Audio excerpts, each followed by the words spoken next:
Ok, on va faire comme si ma dernière vidéo ne datait pas d'il y a quasiment 2 ans. Aujourd'hui, on va visiter un ancien château. Enfin, c'est plus une sorte de domaine. C'est un château sans grande histoire. On sait juste qu'il était déjà debout dans les années 1920, qu'une famille y habitait. Et on raconte que les propriétaires seraient morts en 1933 dans un accident de voiture. Et que les enfants n'ont jamais osé revenir sur les lieux. Aujourd'hui, le château a été revendu. Et il y a un projet de réhabilitation. Sûrement pour faire des maisons d'hôtes. Il n'y a pas beaucoup plus d'histoire. C'est une simple habitation. Ceux qui me suivaient sur mon Instagram à l'époque vont peut-être reconnaître le lieu.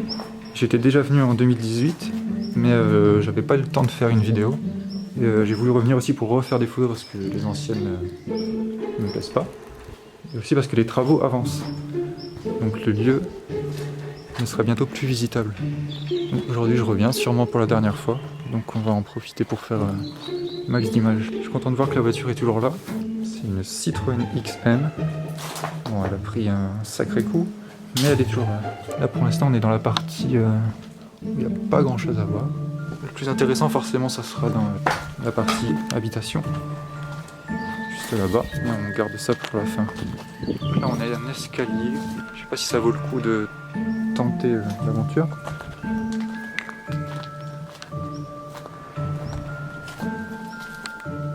Ouais non, ça sert à rien, tout s'est écroulé. On va aller voir ici. Je pense qu'il y a des gens qui viennent de temps en temps pour se poser ici. Ça a peut-être même été squatté pendant un temps, on ne sait pas. Sûrement. On va sortir là et on va s'attaquer au bâtiment principal.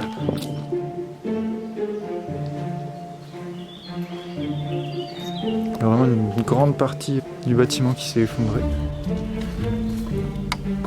On a un escalier. Là on est dans l'habitation.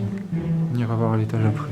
Là, regardez, le plafond il tient avec des planches, des bûches.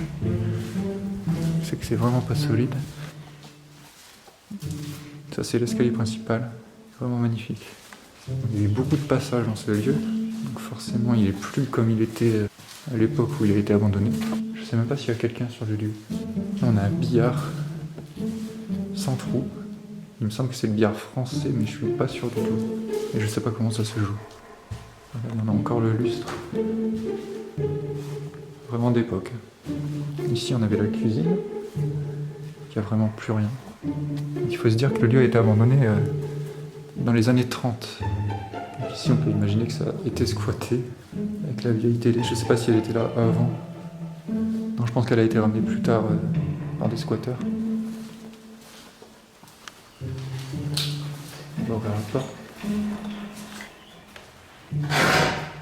Ah oui, c'est une des plus belles pièces. Le bureau. On a encore les vitres qui sont intactes et ça c'est très rare pour un lieu abandonné depuis aussi longtemps. C'est vraiment cool. Là, une petite pièce. Je sais pas à quoi servaient toutes les pièces. On va se des bras ici. Et là on revient à l'escalier, premier escalier de tout à l'heure. Et là, ce que je vous ai pas montré, on a le piano qui est complètement démonté. Qui fonctionne encore. Enfin, quelques touches j'imagine. La cheminée en marbre, magnifique. Je reviendrai ici pour faire des photos après. On va passer à l'étage. L'escalier est en pierre donc il n'y a pas trop de soucis à se faire sur ça. Bien qu'il soit très fin quand même.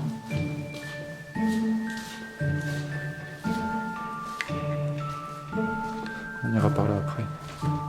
On a le canapé avec ses coussins ici.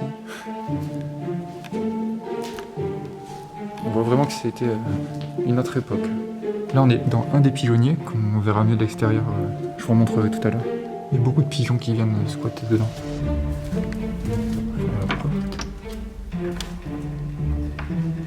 Encore une cheminée, il y a beaucoup de cheminées. Ça c'est vraiment typique de l'époque. Sûrement un dressing, oui avec le porte-manteau là-bas. rares qu'on voit là-bas. Beaucoup de livres éparpillés un peu partout. Et là, une salle d'eau. Et le terrain, le jardin était aussi très très grand. Là on a la même chose qu'en face, donc est-ce que c'est un deuxième dressing? Oui. Encore plus de porte-manteaux. Donc 2 dressings pour une seule chambre. On va aller voir en face, on ira là-haut après. Le sol n'est pas très stable, il est pas très droit. On va aller là. Ah, j'avais pas vu le chat mort. Donc on n'ira pas dans cette pièce parce que ça me dégoûte. C'était sûrement une petite chambre d'enfant. Toujours les cintres. Regardez l'état du sol. Il est penché, ça se voit pas forcément à la vidéo. Là on a l'escalier qu'on a vu tout à l'heure en rentrant. Le premier escalier. Et là on a le vide. C'est sûrement une autre partie. Enfin, j'espère, sinon c'est un peu con. Les portes sont très petites. Hein. Moi qui suis grand, je suis obligé de me baisser à quasiment chacune des portes des chambres. Là on est dans le deuxième pigeonnier, qui est aussi pas mal squatté par les pigeons. On tentera le petit escalier, on a vu qu'il montait là, on va le tenter plus tard. Parce que j'y ai jamais été, bien que le plafond fasse pas trop envie. On va voir ce que l'escalier vaut. Donc là pareil, les vitres sont quasiment intactes. C'est rare que des belles vitres comme ça ne soient pas cassées. Il manque un carreau juste ici. Mais à part ça, elles sont parfaites. On a des sièges d'époque. On a une autre cheminée un peu moins belle qu'en bas. Le fauteuil qui est complètement défoncé. Plein de livres. Une petite statue. Là-bas, on a une petite malle par terre.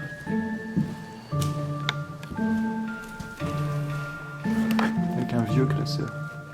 Et ça, on dirait que c'est un os. Donc, je vais pas trop y toucher. C'est vraiment magnifique. On va aller voir le dernier escalier là-bas qui monte. Même si j'y crois pas trop. J'ai entendu un bruit en bas. Sûrement moi qui fait tomber un truc. Je sais pas si on se rend bien compte de la hauteur de la porte qui est vraiment toute petite. Mais très fine en plus. L'escalier a l'air en bon état. Il a l'air de tenir. J'entends des portes claquer. Est-ce que ça se tente? Est-ce que ça vaut le coup même? Ça a l'air d'être juste les cons. Donc non, je vais pas risquer ma vie pour ça. On va redescendre, j'ai entendu du bruit en bas. Je pense pas que ce soit quelqu'un, ça doit juste être le vent. Ouais. La porte qui s'ouvre toute seule là-bas. Là on a une sonnette, peut-être une alarme de l'époque. On va ressortir, je vais vous montrer un plan général extérieur du château. Et après j'irai faire mes photos. Je vais commencer par l'arrière et on va garder le plus intéressant pour la fin. Il commence à pleuvoir un peu. Je vais vite fait vous montrer avant que l'appareil ne soit trempé. On a quelques décombres ici. Là, regardez la beauté du bâtiment. Vraiment, c'est une autre époque. Et je trouve que malgré son âge, il est plutôt bien conservé. Parce qu'un bâtiment abandonné depuis bientôt 100 ans, du coup, c'est vraiment pas mal. Donc là-bas, pareil, on a toutes les parties annexes qu'on a visitées tout à l'heure avec la voiture. On a le devant du bâtiment. Ça, c'est les pigeonniers, du coup. Vraiment, il est super beau. Je vais arrêter la vidéo ici. Je vais aller faire mes photos que vous retrouverez en diaporama, sûrement à la fin comme à l'époque.